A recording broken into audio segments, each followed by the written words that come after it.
Numinous Podcast with Carmen Spaniola.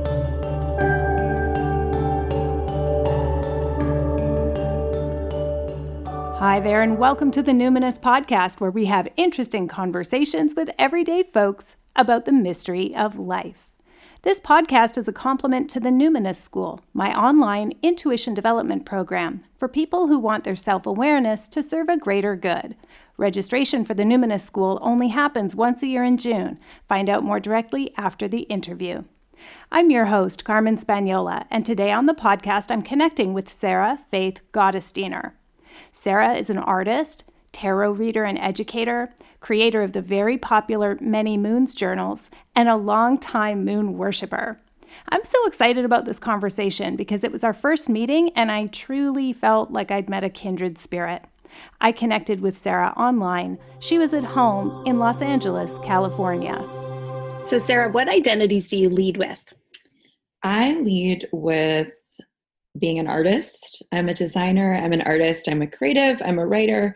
I run my own business. I'm a tarot reader and I teach tarot. I teach metaphysical topics like how to work with the phases of the moon, how to work with your intuition.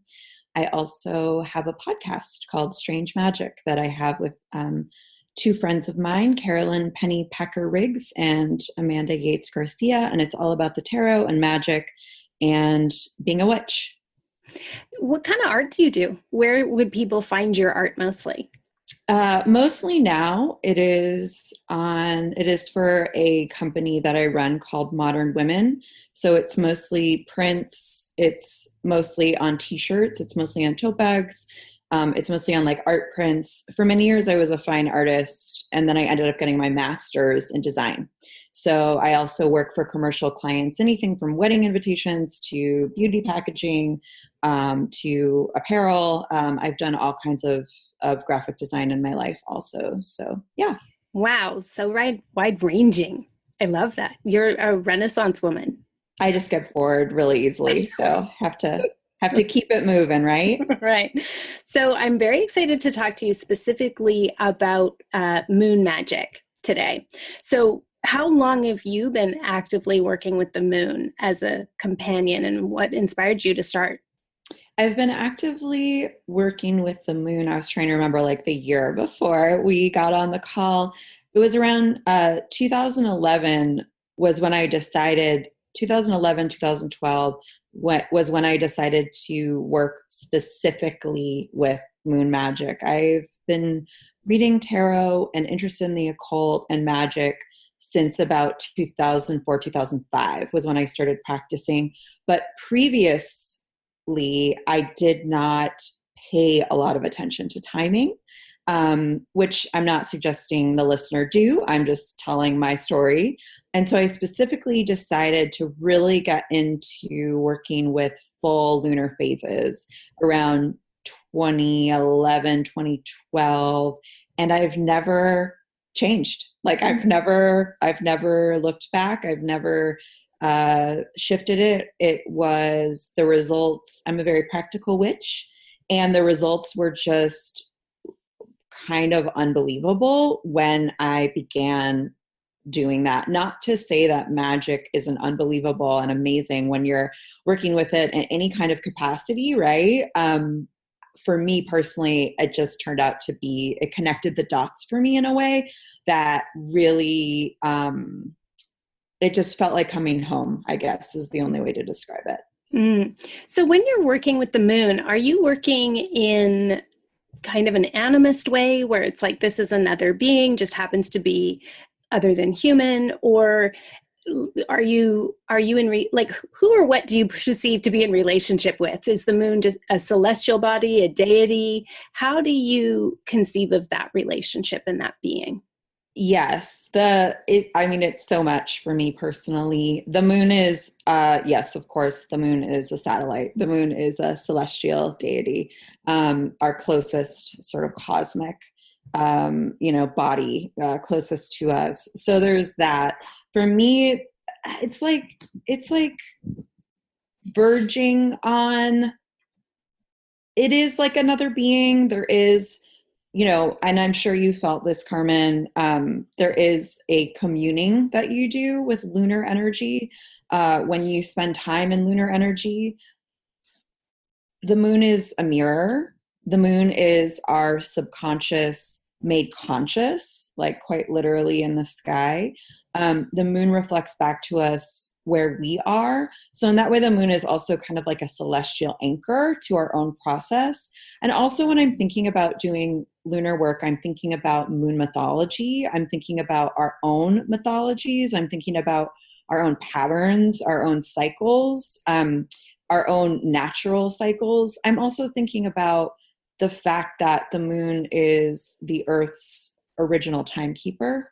And so there's this accumulation of a shared consciousness or collective experience around the phases of the moon because it was humanity's earliest timekeeper.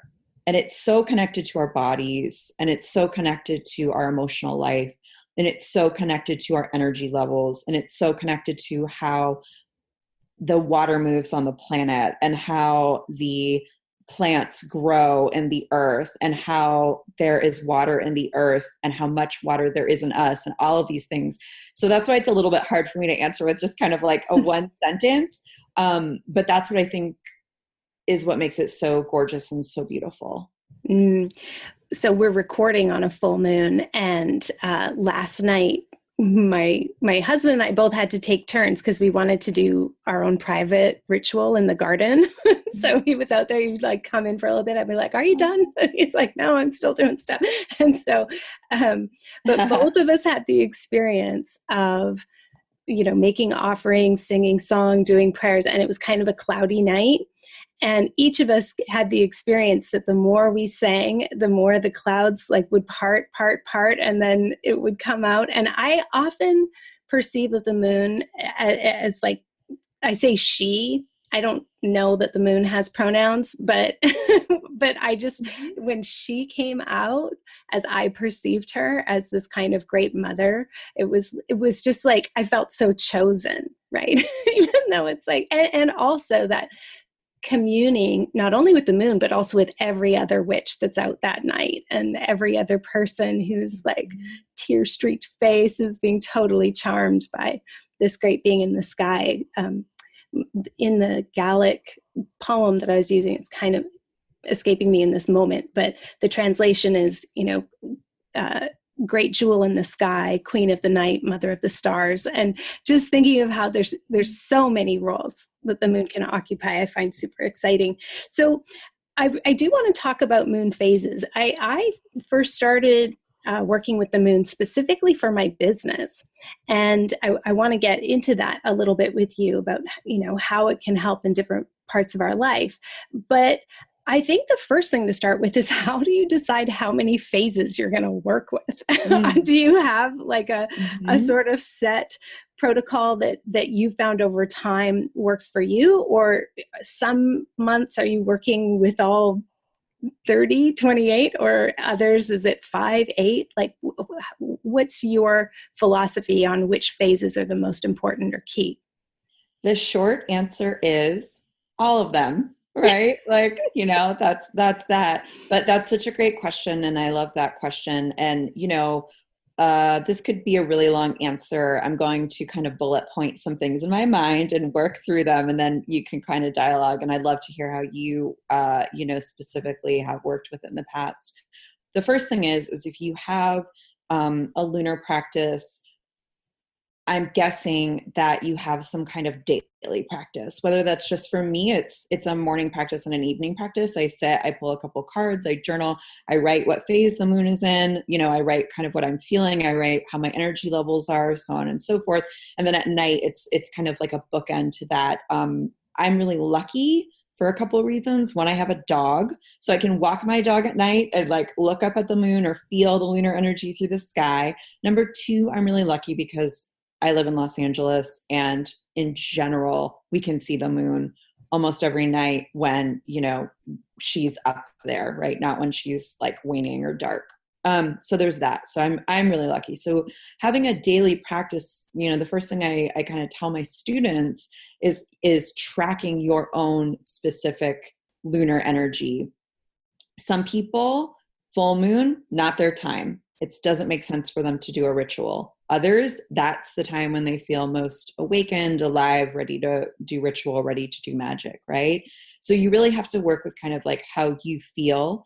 And you only do that. You can only do that by noticing yourself. Like, I don't have the answer. I don't know, Carmen, like when's that going to work for you? So there's that, traditionally, what we see on the internet and what we see on books is, a new moon and a full moon. And that's really kind of a bummer, because it's kind of taking away from when I work with the lunar phases, I'm sure you do, holistically, like through all the phases of the moon. Why? Well, when we're trying to make change or we're trying to radically connect with ourselves, a lunar phase offers a 360-degree spectrum of reflection, tasks, magical work. Like, there's shadow work, there's abundance work, there's release work, there's banishing work, there's, scrying work, intuitive work. I mean, there's seeding, planting seeds, and intention setting. Basically, the moon is a metaphor for a really, really potent, powerful spell, right? Because if you're doing a spell, you don't just light a candle one day and like say your little prayer and you wish you may, you wish you might. There's all of these other things that go into shifting our subconscious, shifting our actions, shifting our mindset, summoning, conjuring, and co-creating, right? And so that's kind of what we're doing when we're looking at lunar work. So for myself personally, for really like maybe even a year, I would really just work around first quarter, last quarter. Like, I would kind of, place the most of my kind of magical working around that time. And then I would do other things at other times. But it's kind of sort of depending on where you are, in what it is that you want to do. Some phases, some workings when I'm doing, I'll really, this is my last bullet point. When you're working with the moon, you have to prepare for changes. You have to prepare because you're, as you know, Carmen, this is not an extractive relationship, right? We're not like, I'm going to do this and I need this from you. Great mother, that's not really how it works. It's a call and response. So you also have to listen to see what's coming up for you. You have to listen to see what the lunar energy is bringing up for you, or what is appearing for you as you're doing this work, as you're really, what we're doing is going deeper, right? So then kind of things get altered and changed where it's like, oh, okay, maybe I do have to do some really intense trance work on the dark moon, or, hey, maybe I'm not ready to do that, or maybe that's not really appropriate, or, so you also have to be prepared to kind of be flexible, within the kind of container of what it is you kind of want to be doing. So it's like, make a tentative plan, and then sort of, see what kind of comes up and adjust accordingly, and trust your intuition, right? Mm-hmm, mm-hmm. What's your experience been like? Yeah, I'm actually pretty excited to hear you say first quarter, last quarter, because I have always found full moon to be such a strong punctuation mark. And I often bleed kind of somewhere around there. And so I'm just fucking tired. And so it's really much more kind of just offerings and honoring. And I just don't do a ton of work then, other than going out and putting an offering at my ancestor tree. But the phase that is known as the Druid moon, which again, you mentioned being timekeeper, right? So it's about 5 days after the new moon. It's when it looks like a D. So it's kind of balsamic, right? And so it's like, oh, there's the Druid moon. It's the first time we can tell, oh, we're a little less than a week, after this new moon.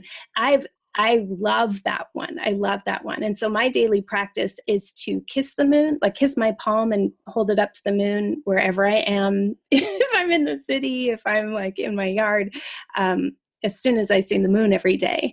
And I somewhat do that with the sun, but it's especially the moon. That's my lunar practice, is like, oh, hello. And I stop and kiss my palm and hold it up.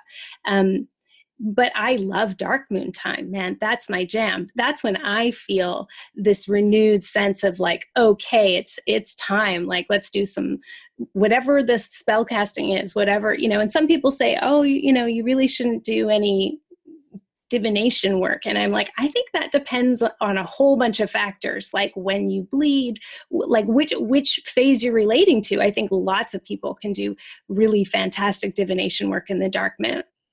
I have so much to say on that. One is you brought up your own ancestral practice, right? Mm-hmm. The Druid moon, like it's like part of your ancestral lineage, and that's what makes you feel connected. Similarly, I'm Jewish, so my new moon is actually not the astrological new moon. It is actually about 2 to 4 days after the NASA/astrology new moon, where you can see the little sliver. You can see it's what is called the waxing crescent, right? You can see the little smile. For me personally, because this is another thing that your listeners can look up. They can look up what phase of the moon was in when they were born. Mm-hmm. So I was born during a dark moon. So new moons actually energetically for me are really hard. I don't feel good. I don't feel hopeful. I love the dark moon. I love the waning moon. I feel at home. So very similarly, like it's like we can work with our ancestral practice. We can do research. We can see what kind of works for us. The dark moon, traditionally, as I was taught from witches, the dark moon is the time to do. It's Inanna's time. It's like Persephone's time. It's like the time it's Hecate's time. It's the time of the underworld. It's time of divination. It's time of really deep, deep, deep seeding. Like you can really work with your subconscious during that time. You can really go below the below in a way to kind of see what can kind of come up there. So actually the dark moon is this powerful, powerful, powerful time. Some witches say like it's a time for rest. It's a time just to recharge. But I personally use the new moon as that time in my personal practice. It's not a time where I'm going to cast a spell on the new moon. It's a time where maybe I rest or I cry or I just kind of set. And then when I feel the stirrings of the kind of waxing crescent, that's when I observe the kind of new moon. But again, this is just I want to be really clear. This is like my personal experience. It's really up to the listener, up to the practitioner to kind of tune into what is working for them. And like you have a different practice than I do. And like I have a friend who is working with moon phases, and it actually took her like a year of just like noticing and being like, she's like, oh right, yeah, like 4 days before the full moon, I feel so good. I'm like, use that energy. And then the other thing I suggest to people is, for a balance sake, you pick the opposite time of the wheel of the cycle to do kind of the opposite balancing action. So if you're going to be doing something at the waxing gibbous, then do something maybe 4 days before, 5 days before a new moon. That is kind of that opposite sort of balancing action. But that's just my practice. You can also work with every single phase of the moon in some way to really take advantage of that 360 kind of spectrum that we have going on. That's a really great suggestion, to do the balancing act. Just like find where your flow or your energy is, and then do the balancing of of that at the other time. That's fantastic.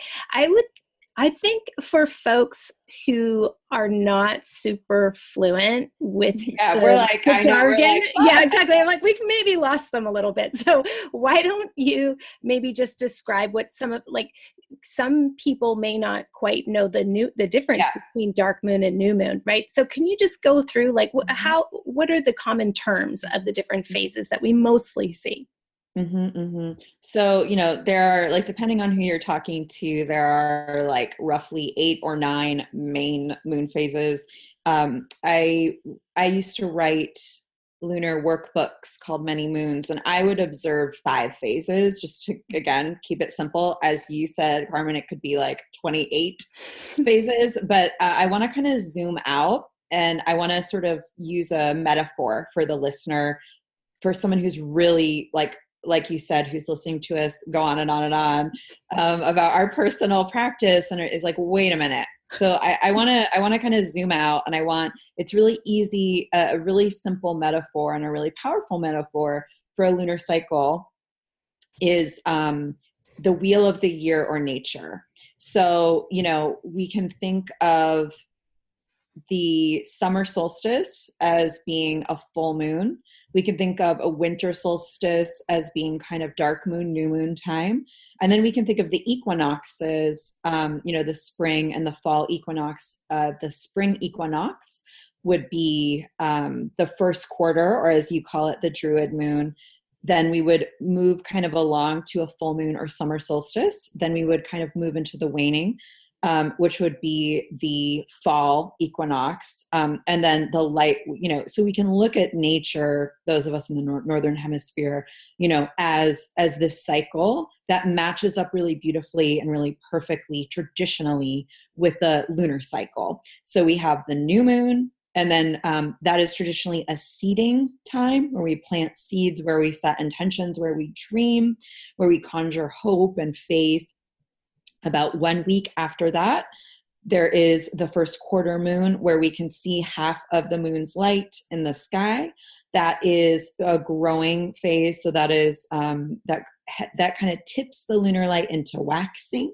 And then that is a time for focusing on accumulation, gathering strength, tending to the garden, as it were, focusing on what you want to have grow in your life. This is also the time where, we are like filled with water ourselves, and the moon corresponds to water, not just all the water in the ocean and the tides, but the water in the earth. A lot of this traditional witchcraft is rooted in kind of traditional pagan, which is also goes back to agriculture, right? So like biodynamic gardening, lunar gardening. So that is a cycle that a lot of farmers traditionally would use. So they would plant seeds at a new moon. They would tend through the waxing. The full moon is when the sun is directly opposite the moon in the sky. It's where we see the reflected light the most. Sometimes it appears that the moon is closer, although it just depends on where the moon is in her orbit. At the full moon, it is traditionally a time for harvesting. It's like you said, the offerings, gratitude, culmination, celebration. It's a time where traditionally there was the most light in the sky, so people could work longer, people could harvest more, people could come together and gather and see one another, in the night sky. In like astrology world and in internet meme world, the full moon, they say, is a time for release. I think it's a cultural thing where like our culture has issues with dealing with our emotions, and energy is rising through the waxing. So things are coming up, through our subconscious or our emotional body that a lot of times get really highlighted at a full moon. Like, boom, I can't hide from it. I can't run. It's this pattern that keeps coming up, or I got into an argument with my friend, or, I'm, all these things. Like I sometimes call the full moon like everything all at once. So just depending on where you are, in your life, you're like zapped, you're wired, or conversely, you're fired up, you're getting downloads, you need to write in your journal, you're waking up, there's a lot of, there's been studies done with like full moon and sleep. And then there's been a lot of studies with like animals and mating in the full moon and all these things. So, all of this to say that for me personally, my practice is that the full moon is not a time for releasing. A full moon is a time for holding, and a full moon is a time for celebrating, and a full moon is a time for really accepting what is. Because if we can't accept what is coming up, good or bad, challenging or beautiful, we don't really have anywhere to go. We're just going to stay stuck in our cycles. We're going to stay on subconscious autopilot. However, this is what I will say. If something needs to be released, an offering, that's the time to do it. And then the moon slips into the moon's waning phase. And the waning phase is traditionally a time for, I've heard it called the second harvest. So this can be the time where we're still kind of harvesting what has kind of come up through the waxing phase. We're sort of integrating, we're kind of figuring out what we want to do, we're reflecting. It is traditionally an introspective time. It is traditionally like a time for internal magic and internal work. It is a time where you would also weed. It is a time where you would also let go and purge and get rid of and say fare thee well, see ya, wouldn't want to be ya. It's a time for breaking patterns, breaking habits. And then we go into the last quarter moon, which is the opposite kind of time clock. When we're at the last quarter moon, we are about 1 week to the new moon. And then we can kind of really get in there. And I kind of think of it as the like scrubbing the bottom of the pan with the, scrubby, like, oh, okay, let's do this work. Conversely, it can be a really great time for like behind the scenes downloads. Like, if you get an idea for a book, you can like start to do the research. Or if you're like, you know what, I think I really want to start this new part of my business. You start reaching out to people behind the scenes. You get things, you start to set the stage for a new cycle, a new cycle at this phase. And then as you so beautifully talked about, and we just talked about, the dark moon is traditionally 3 days before a new moon. It's the time where we can't see the moon in the sky. It's the time sometimes where we can get closer to ourselves, closer to our own intuition. We're almost forced to kind of sit with self and see how we feel, like apart from any, and also this is what I want to say. I'm kind of like describing this fairly epic journey, so you also kind of, the dark moon could be this time for real pause and like, okay, like I've been through all this, I've been doing all this work. Now what? Or what has changed? Or like, how do I just sit with what I know to be true now? And then we can kind of gear up for another cycle at the new moon. So, I mean, it's a lot. But as you know, Carmen, when you work with it, it's so intuitive. When you're tapping into yourself, it's not as complicated or, it's not as complicated as I think it could sound as I'm kind of setting this up. Do you know what I mean? Mm-hmm. Oh yeah, totally. And I love that if you think of it as the wheel of the year and you think of it as, Shiro or hero's journey or that sort of thing, then then it does make sense. It just even intuitively, you have a sense of like, oh, I'm completing this full cycle. And as a, pretty active urban homesteader gardener, the Farmer's Almanac, man, like that, just like, when are you planting seeds? When are you harvesting things? What do you do when? I think there are a lot of good sort of rules of thumb for how we can approach that are really non-intimidating. They're just like, they're ancestral practices, whether you consider that pagan or just bioevolutionary. We have evolved to be in relationship with this cycle. And when we were talking about the full moon and seeing each other at night, when I was outside last night, part of it that was so charming when the clouds would part and this huge super moon was there was the Scots Gaelic description of the full moon as the poor man's lamp. And so I was just, that experience of it being lit up and having it being like an internal warmth, it's a different fire than the hearth fire, but the poor man's lamp was like this beautiful, sweet, phrase that just kept running through my head. I do think that you mentioned journaling, and I do think it's pretty important to journal, even if you're not a journaler, but just to even spend 1 month even saying like, this is how I'm feeling, this is what's going on, and I'm noticing the moon.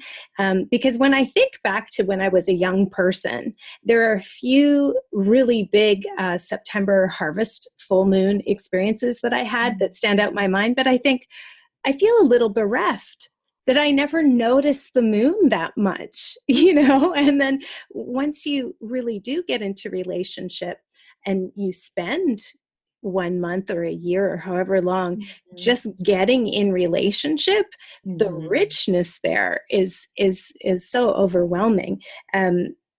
Now, you mentioned in those phases a little bit about like, what would I want to do for my business? Before I ask you about some of that specifically, Mm-hmm. I'm curious what you've learned about protocol or manners or manner of approach to the moon that for a beginner who might feel a little, I don't know, intimidated or scared, or just, when we're new, we don't want to do the quote unquote wrong thing. And of course, everyone will say there's no right or wrong way to approach the moon. But I'm curious, as a seasoned practitioner of lunar cycles, what have you learned about some protocol or manner of approach that might be helpful for beginners? I love that question so much. It's such a beautiful question. I think that when we're embarking on any kind of relationship, that we are making a commitment. So whenever we are stepping into a committed relationship, we want to be really clear about how we will care and tend to this relationship. I'm a big fan of non-extractive, magical relationships. And all I mean is, when I say extractive, is, instead of kind of thinking about, well, what's in it for me? Well, what's in it for us?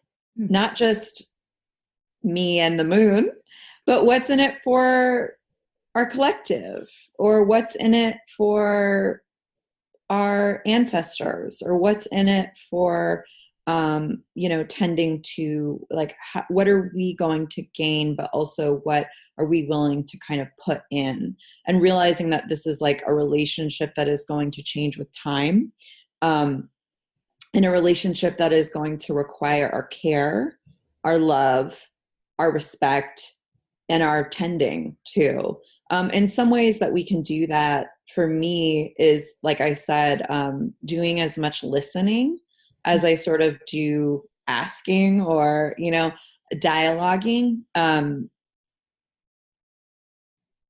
A practice I set up is, there's making offerings on a number of different levels. There's magical offerings, but there's also like literally helpful offerings for the moon. So for me, part of my practice is I give money to clean water efforts, because the moon corresponds with water and sea life and the oceans.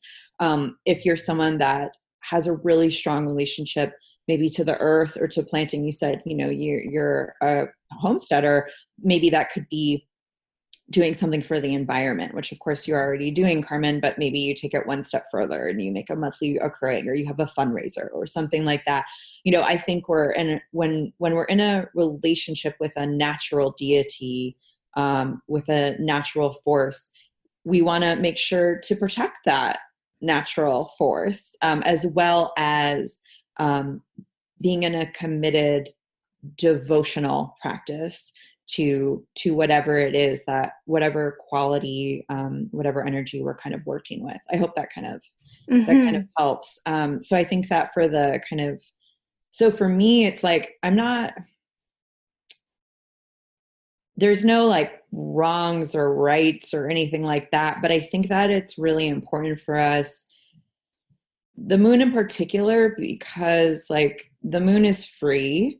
The moon is for everybody. Like, everyone is allowed to hang out with the moon, whether you are a man, whether you're a woman, whether you're non-binary, whether you bleed, whether you don't. Like, we all have blood in us. We all have water in us. We all have our own experience with the beauty of this energy. So you can do whatever it is you want, but I always think it's important for us to be kind of like respectful, because for me personally, I wasn't necessarily taught that early on in my magical life. Like, no one was like, oh, wait, you're entering into a relationship with these deities or with these ingredients. Like, be respectful. You know, a little bit goes a long way. Like, I think I sometimes get worried that there's this sort of trend where you need to have all these props, or you need to have all of these like fancy toys, you know, in order to be a witch or something like that. But that's not the case. You don't, like, an altar you can create with your mind, you know, like you can be an altar if you want, you know?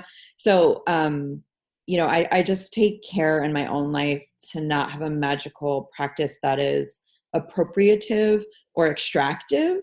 So that's all I would sort of say to anyone kind of beginning. What do you think?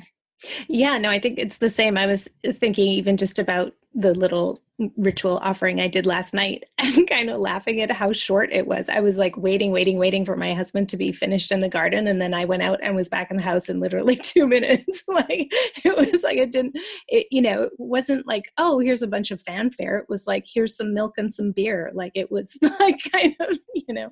Well, and the other thing too, you know, for the listeners who are not, you know, necessarily drawn to doing ritual or spells or ceremony, you know, the other thing that's really useful with lunar work is just noting how you feel at certain times. How much energy do you have? If you know around a full moon you're going to be walloped, then maybe you don't plan the huge event, or, you know, or if you have a big presentation at work, or you have to go get on a plane or whatever, you know that you're going to be fried. So you take pains to be like, okay, I know I'm going to be really tired. I have to drink a lot more. I have to get more sleep. I'm not going to say yes to a million other things. I'm just going to have to do this presentation and then get on this plane. And then I'm going to schedule in half a day where I just can lay on the couch. Like, you can work with your own. It doesn't have to be this like, yes, I'm giving over my entire magical life and practice to the moon. It can be like, okay, this is really practical. Or like, hey, it's a waning moon. You know what? I'm going to do my taxes. I'm just going to get it done. I'm going to figure it out. You know what? I'm going to book 2 hours, going to clean out my closet. This is it. We're going to go to the Goodwill. We're going to fit, you know, it doesn't, there are these like very practical things you can do in your life.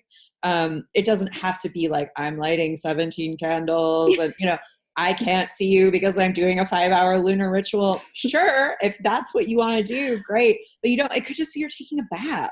Like, you take a bath at the full moon and you listen to a meditation and you go to bed and you like ask the moon to come through in your dreams.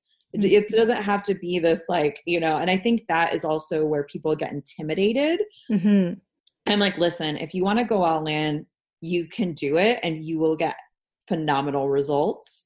And if you just want to kind of feel more connected to yourself and your own energy patterns and feel like, okay, these are my cycles. I can identify that. This can help me in a variety of different ways.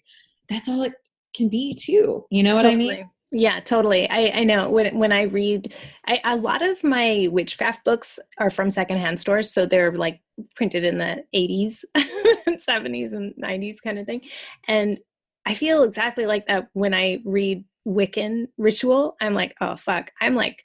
I'm tired in the second paragraph and I don't have the right colored candles and I don't even like paraffin candles. Where am I going to get a black beeswax candle? Or, you know, and so it just stresses me out.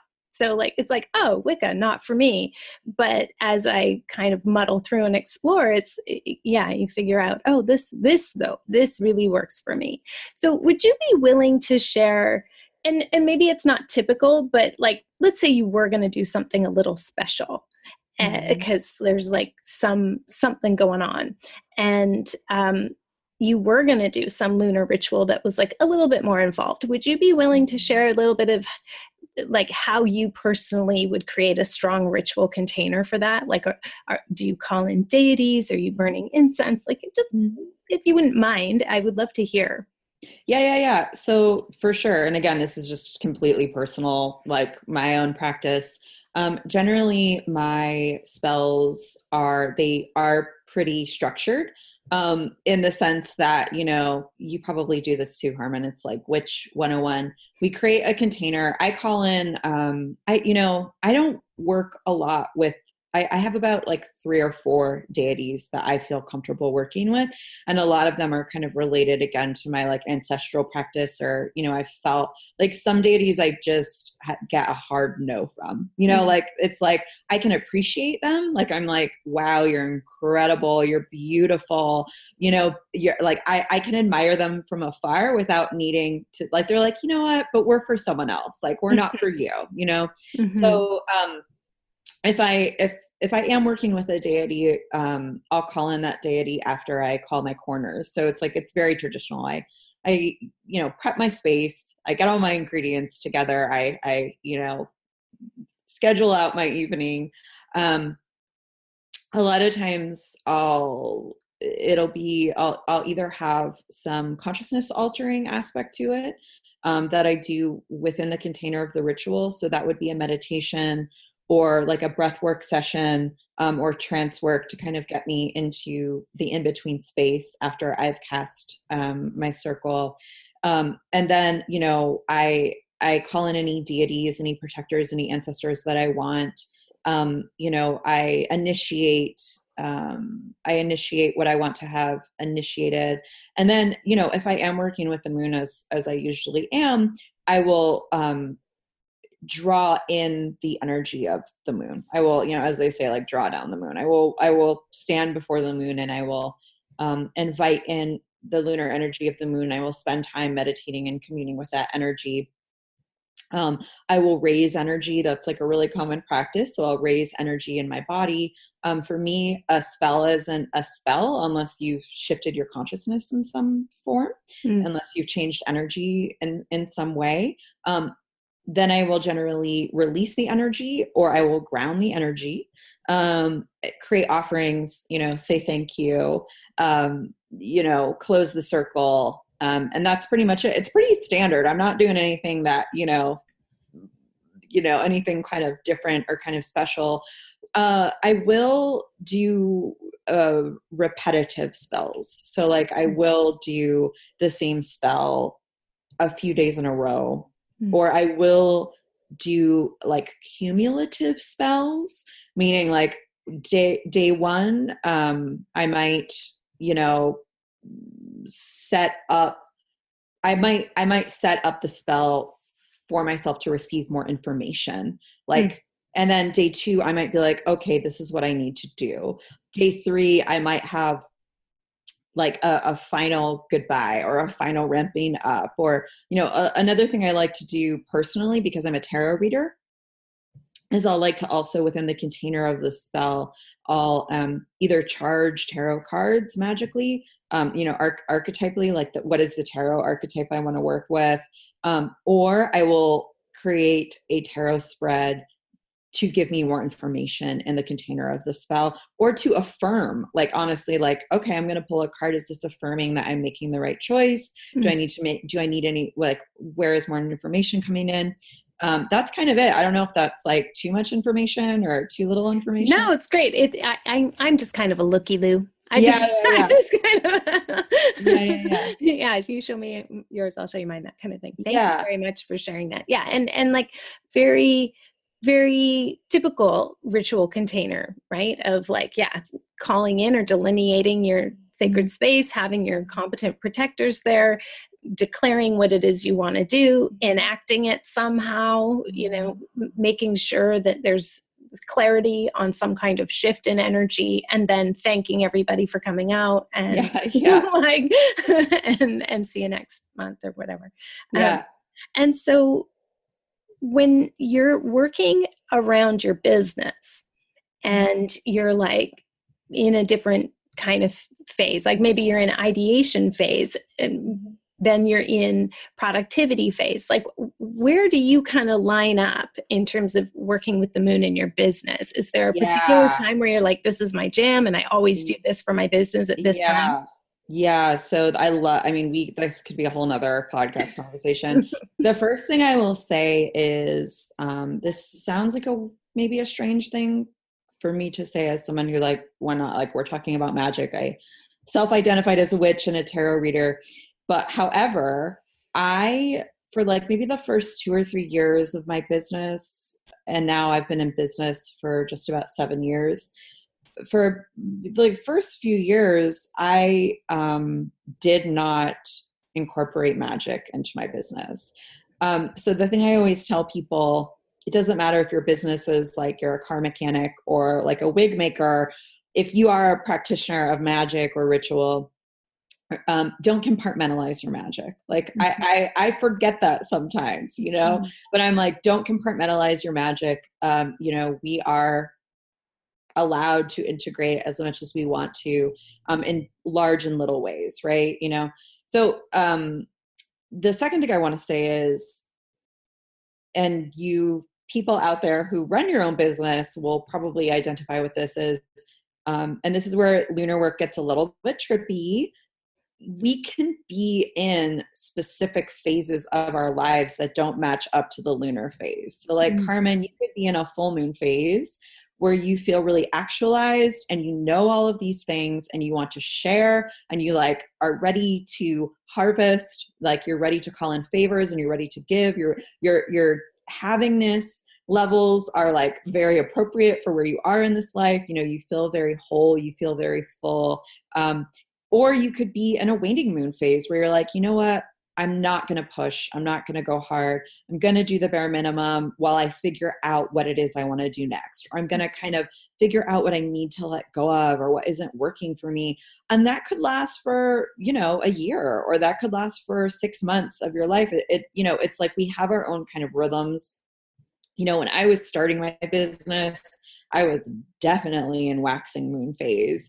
And that was kind of also the phase that I worked with the most because I wanted to grow. I wasn't starting from anywhere.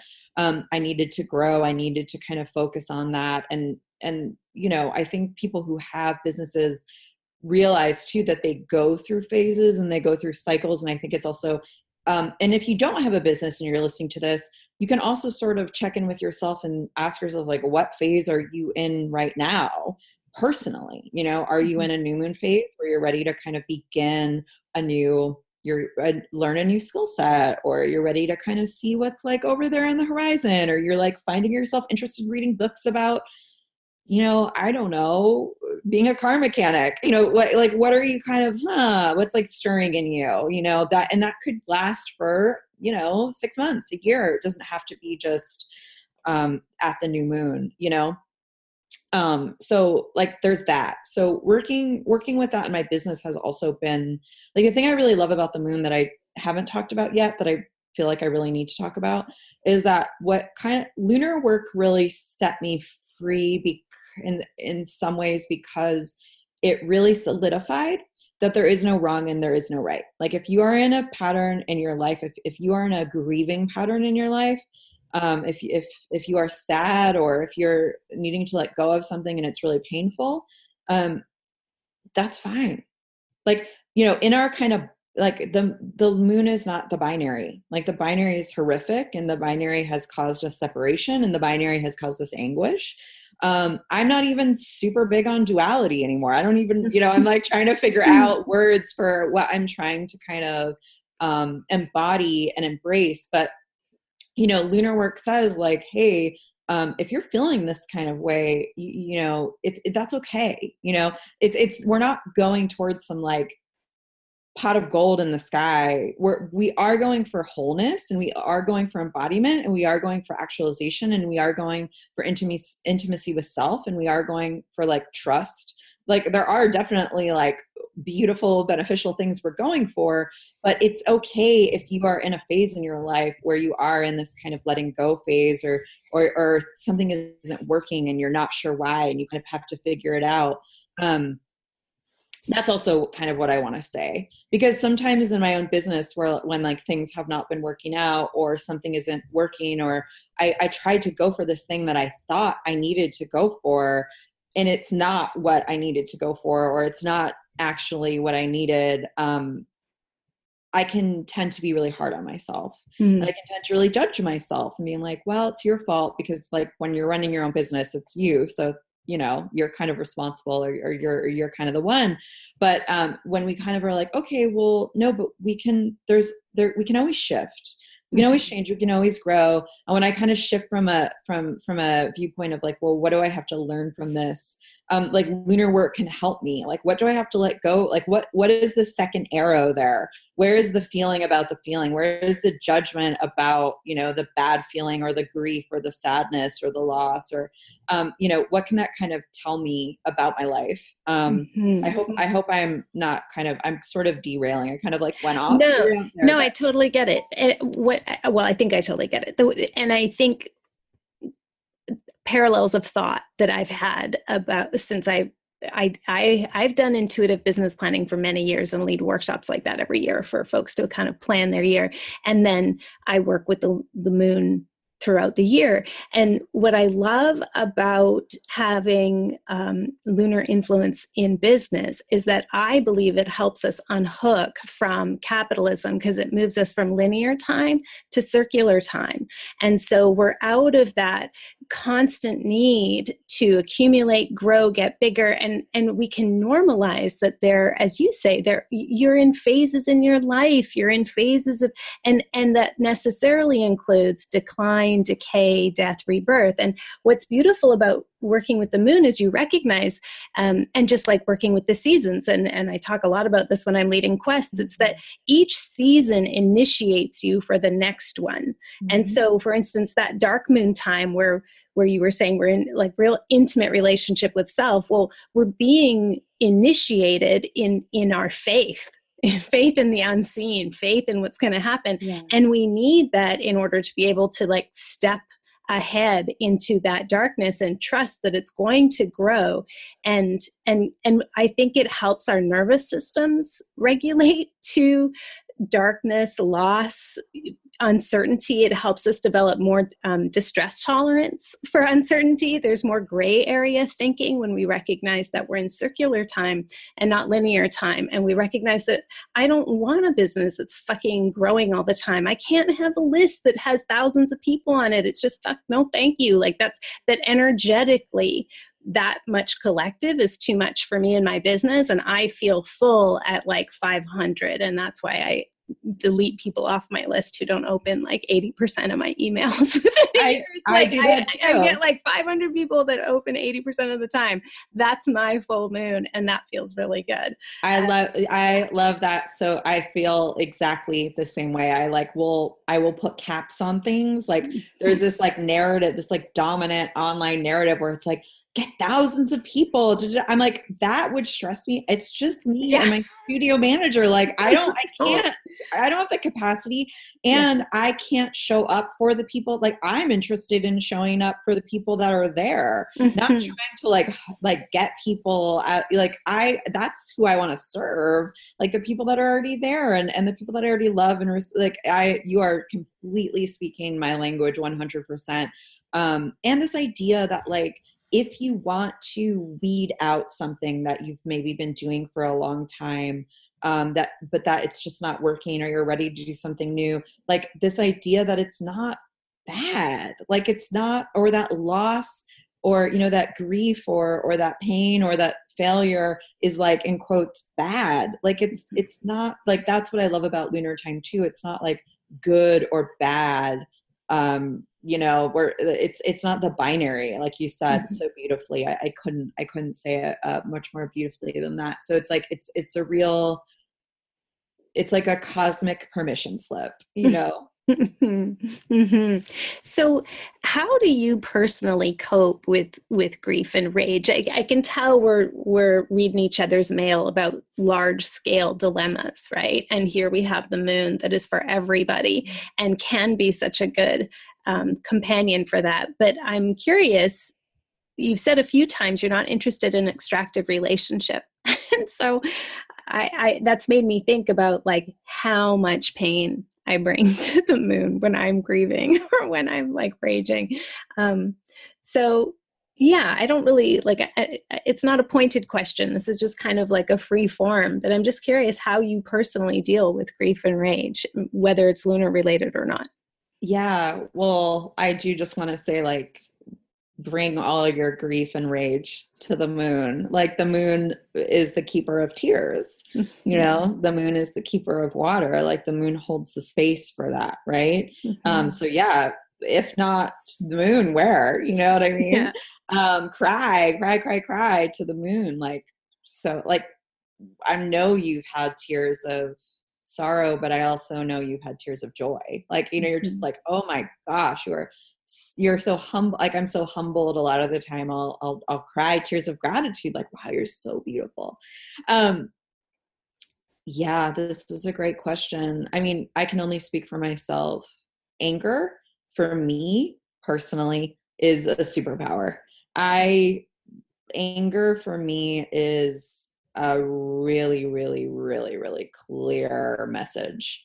Anger for me, if I work with it properly and effectively, that's it. I mean, to get really personal, like I'm sitting in a house that I bought that was started by, or like I got angry one day of like renting, and then I ended up being like, so when I can work with anger effectively and I can transmute it and transform it, righteous anger and righteous rage for me personally is like, I'm like, yes, like now I do not walk about in a state of anger and rage all of the time, because that's the other problem. That's the other issue with anger specifically, right? We have to use it effectively. We have to transform it. We have to figure out where it needs to kind of move through. But it's really like, to me, it's really powerful, like red energy. For me, this is just very much like me personally. I'm like, okay, what is this telling me? But it's never like, what is this telling me? It's always like, this is telling me I got to do this, right? It's really clear. And so that's why I actually really appreciate anger personally in my own life. I'm not necessarily talking about like someone yelling at me or someone getting, you know, rageful at me. I'm just talking about myself and my body and all of that stuff. Yeah. Can I interject with a question? So, what about when, I don't know if this happens for you, but this has happened to me recently. I think I can mention it without crying. So 2 very large sequoias, these beautiful grand trees, were cut down by my office for condos. And of course I was shattered and crying, and the arborist came and was like trying to console me. It's like, I hope it doesn't ruin your day. I'm like, this is ruining my fucking life. Like, I was really, you know, it's like, not your fault, not personally. After I grieved though, there was this incredible rage that I want to be able to use. I want to be able to mobilize. So it's not just traumatic stress, it's actually being mobilized. But do you ever have it where your rage is actually very anarchic, and you like are like, I should just destroy their office? Or like, do you ever just feel like, what is the difference between mobilizing my rage and just like the vengeance of, you know? Yeah, well, that's really, you know, that's really interesting, Carmen. The first thing that came into my mind, actually, and then I can respond to this, but I just want to share, like, I was at a protest recently and someone had a sign that said, "You're lucky we just want equality and not revenge." Right. You know, and I think that's like this kind of fine line. And like that, I think, honestly, is like the segue into grief. Because anger that can't go anywhere, rage where like you can do what you can do, but you can't save those sequoias, which I'm just going to kind of project that what you're really also connecting to is the devastation of the earth, that we're in the apocalypse, you know, we're in you can say it, it's apocalypse. You know, the insects are dying and the caps are melting, and we are in, like, you know, some scientists say 2024, like you know, we are in a critical zone for the planet, you know. We're in an extinction phase. I mean, it's just, it's horrific. There aren't really words for it, you know? And I think that's also where like grief comes in too, because to me, in my own personal practice, the only intelligence that I can connect with grief that is not salvaging what is, but is just providing a softer place to land, I suppose, is, grief means you care. Mm-hmm. Grief means you understand the importance of whatever it is you're losing or whatever it is that you care for. And grief means you're connected, mm-hmm. And again, it's like when I've been in extreme periods of grief, if I can really sit with myself in the grief, I'm thinking of my grief cycle I was in last year. I had a dog that died that was very dear to me, mm-hmm. and it just took a long time, mm-hmm. and it was its own process.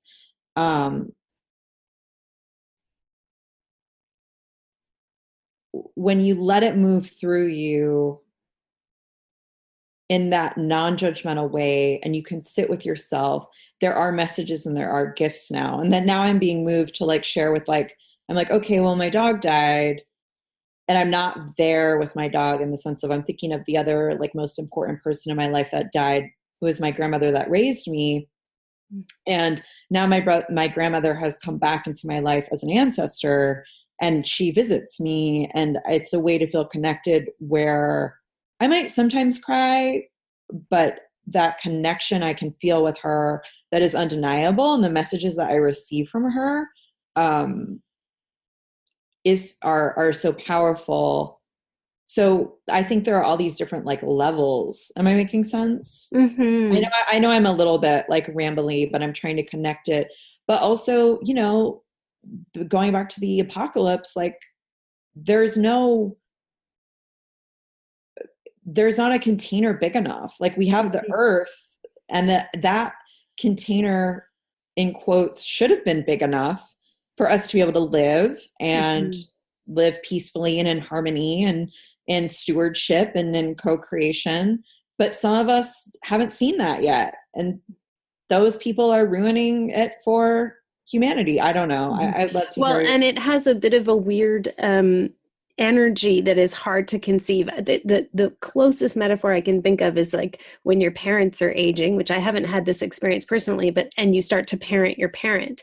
It's the natural world is meant to be, there's a biological scale there. It's supposed to be able to hold us. And that's what we're, drawing on. That's what we're looking to hold us in our hardest times. And now we're oh, fuck.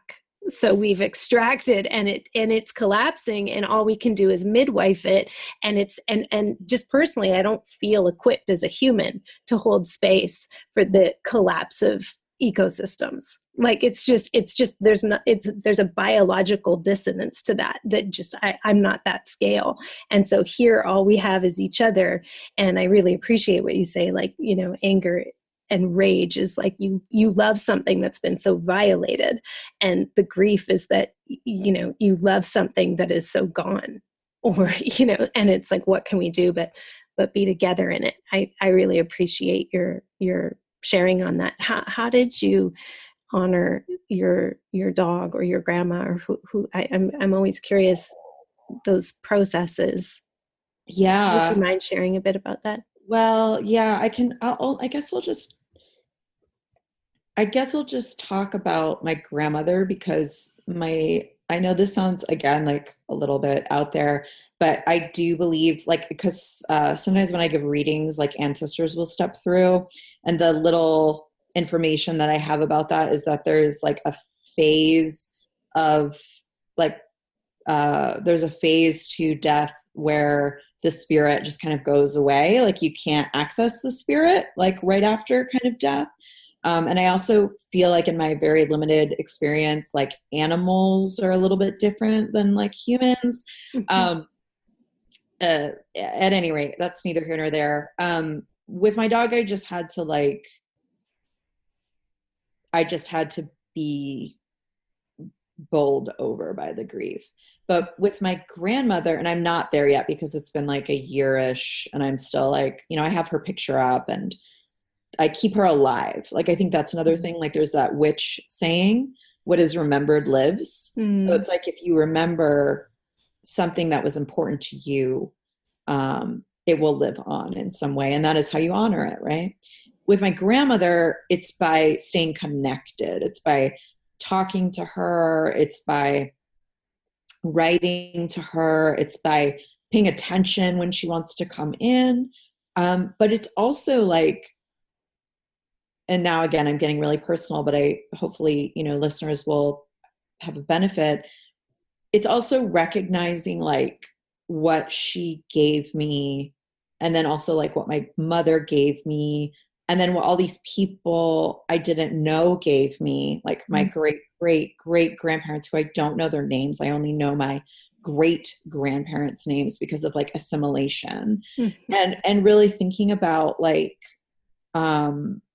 how I can honor their pain, or my perception of their pain, as like what I've heard from their story, and how I can put myself in their shoes, and what I know about my family history, by healing certain themes of those in my own life. Or healing is not my favorite word, but addressing and integrating and recognizing like the gifts that they gave me that both were painful and challenging, and going back to kind of that transformation of the anger, like moving it somewhere else, like talking from witch speak, like changing the energy so that it can go somewhere else, in an offering to them. Does that make sense? Absolutely. Yeah. And for folks for whom it doesn't make sense, they should just listen to this again, maybe in a year after they've been working with the moon for a bit, and I bet you it'll start to make sense. Yeah. Thank you very much for sharing. I'm sorry for the pain of the death of your dog and also your grandmother, but I'm also so relieved and thrilled that you have somehow been shaped by the elements and different forces that enables you to help move the energy and keep the bright gifts alive, and transmute the dark gifts into something that's beneficial for you and others. Yeah, that's so beautiful. Thank you so much for being on the show, Sarah. This has been awesome. Thank you so much for having me. It was such a great conversation. So good, right? Oh, I am such a fan. Such a fan. To find out more about Sarah's work and to find links to all the resources she mentioned on this podcast, you'll find the link to her website, her podcast, her online courses, including Moonbeaming, her most comprehensive moon magic course to date. You can go and check out the show notes on my website, carmenspagnola.com. That's also where to find more information about the Numinous School of Intuition. You'll just want to click on the courses link in the upper navigation. As I said, registration only happens once a year in spring. The price is $495 US for a comprehensive year-long real-time program, and it includes a printed textbook. And if you need a payment plan, no problem. There's no extra charge or admin fee for that, but you do have to make sure you sign up for my newsletter in March, because payment plans begin in March, and they're only offered to my newsletter subscribers. You'll find the newsletter sign up at the very bottom of my landing page. Today, I would like to do my shout out to, this is kind of funny, but literally I saw it on the map, to my one listener in Siberia. This is the coolest thing to me. And if you're listening to this episode, please write me and tell me how you found my podcast and why you're listening. I think it's so amazing. Thank you for spending time with me, my friend in Siberia. Finally, let's talk about Quest. Ruben and I are leading Quest this year from June 24th to July 6th, 2019. It's a 12-day journey, and in the middle, you'll spend 4 days and nights fasting, solo, in the wilderness, on a mountain, without a tent. You will have water and a sleeping bag, and it does sound pretty real, pretty freaking real, right? But you'll have very thorough spiritual and survival training before you go out there. And it's not about survival. It's about like sort of bedding down in one spot and inviting nature to be your ally and your teacher. More than anything, though, Quest with us is an experience of earned, secure attachment and reacquaintance with the skills of human making and community building and togetherness. That's why there's a whole year of aftercare included in your Quest. So there's prep before you go. There's the 12 days where we're gathered around the table. I'm making meals, Ruben's washing dishes, we're singing you songs and sea shanties and saying Gaelic blessings to you before bedtime. I mean, it's a very sweet experience. So truly the solo is kind of a tiny part of the larger life-changing experience that is Quest with us. And if this year isn't your year for Quest, but you'd like a taste of the experience for just a fraction of the time and the expense, you might consider joining us for Vestalia, a women's summer solstice celebration, happening at our Quest location in the Caribou-Chilcotin region of BC, June 20th to 23rd. So get all the details about Vestalia under the workshop tab and about Quest at carmenspagnola.com.